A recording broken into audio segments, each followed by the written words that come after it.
கல்யாணம் ஃபிக்ஸ் ஆயிடுச்சா? தமிழ் மேட்ரிமோனிக்கு தேங்க்ஸ் சொல்லணும்.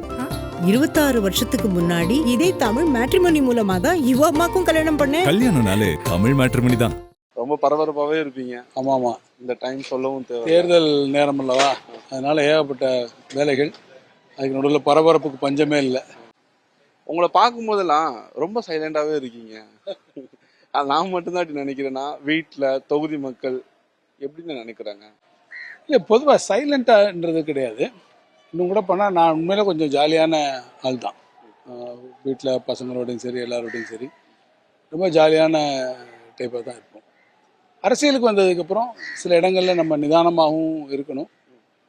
எப்போதும் பரபரப்பாக இருக்கக்கூடிய இந்த வாழ்க்கையில் நம்ம சில சமயங்களில் அமைதியாக இருக்க வேண்டியதும் அவசியமான ஒரு சூழ்நிலை.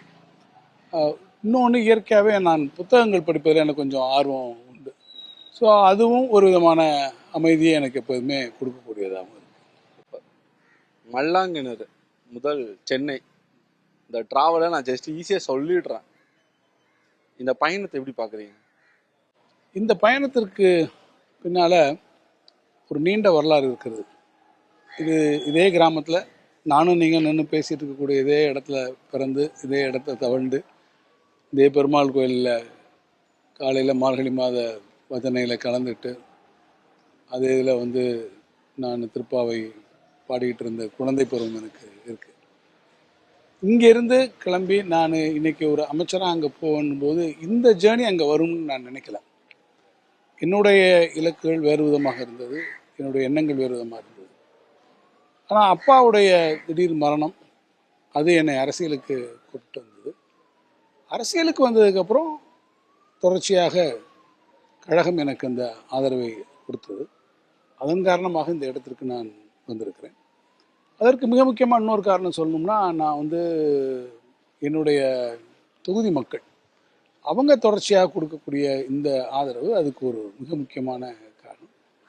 ஆனால் இதுவரை மல்லாங்கண்ணில் ஒரு குழந்தையாக பிறந்து ட்ராவல் பண்ணி நான் படித்து, உதாரணத்துக்கு அண்ணாமலை பல்கலைக்கழகத்தில் கல்லூரி வாழ்க்கை, தூத்துக்குடியில் இருக்கக்கூடிய ஸ்பிக் உர நிறுவனம், சென்னையில் இருக்கக்கூடிய அதனுடைய அலுவலகங்கள், அது எனக்கு இந்தியா முழுவதும் பார்க்கக்கூடிய ஒரு பரவலான பார்வையை எனக்கு அது கொடுத்தது.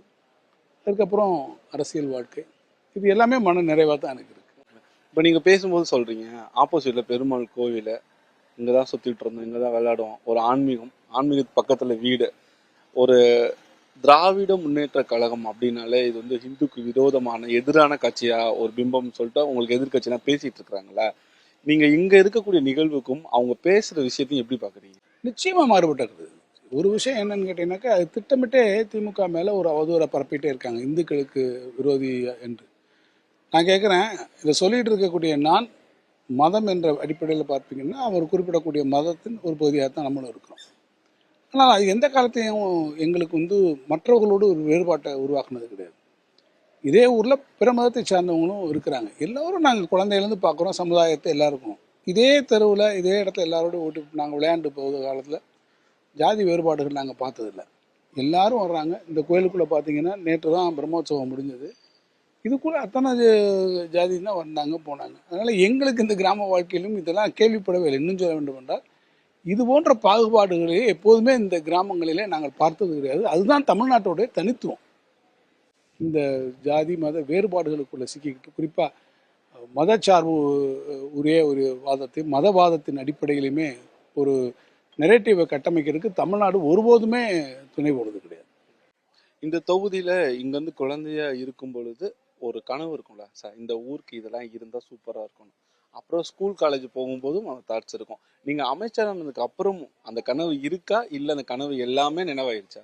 இந்த கனவுகள் எல்லாமே நனவாகிவிட்டுன்னு நான் சொல்ல மாட்டேன். அந்த கனவுகளில் பல கனவுகளை நாங்கள் நனவுகளாக மாற்றியிருக்கோம்.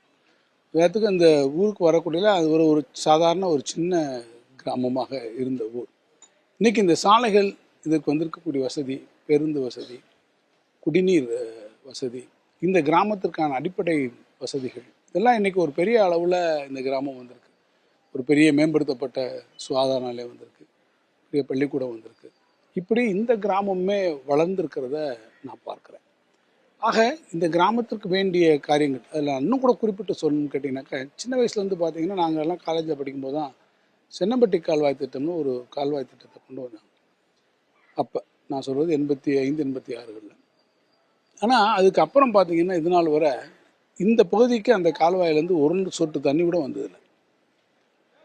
இந்த முறை நம்முடைய முதலமைச்சருடைய ஆட்சி, திராவிட மாடல் ஆட்சி வந்ததுக்கு பிறகு தான் அந்த பணியை நாங்கள் எடுத்துக்கிட்டு சம்மந்தப்பட்டவங்கள்டெல்லாம் பேசி புதிய அணைக்கட்டுகளை உருவாக்கி இன்றைக்கி அந்த தண்ணி அந்த கால்வாயில் வந்தது. அதை பார்க்கும்போது, அந்த கால்வாயில் தண்ணி ஓடி வரக்கூடியதை பார்க்கும்போது உள்ளபடியே நான் நினச்சேன், நாம் இந்த பொறுப்பில் பொது வாழ்க்கைக்கு வந்து சட்டமன்ற உறுப்பினராகி இந்த பகுதியினுடைய அமைச்சராக இருக்கக்கூடிய ஒரு வாய்ப்பில் இந்த கனவு இன்றைக்கு மெய்ப்பட்டிருக்கிறது. இந்த ஊருக்கு தண்ணி வந்திருக்கிறத கண்ணால் பார்த்தேன் அப்படின்ற ஒரு நிறைவு எனக்கு. தமிழ் மேட்ரிமோனிக்கு தேங்க்ஸ் சொல்லணும். 26 வருஷத்துக்கு முன்னாடி இதே தமிழ் மேட்ரிமோனி மூலமா தான் இவ அம்மாக்கும் கல்யாணம் பண்ணேன். கல்யாணம்னாலே தமிழ் மேட்ரிமோனி தான்.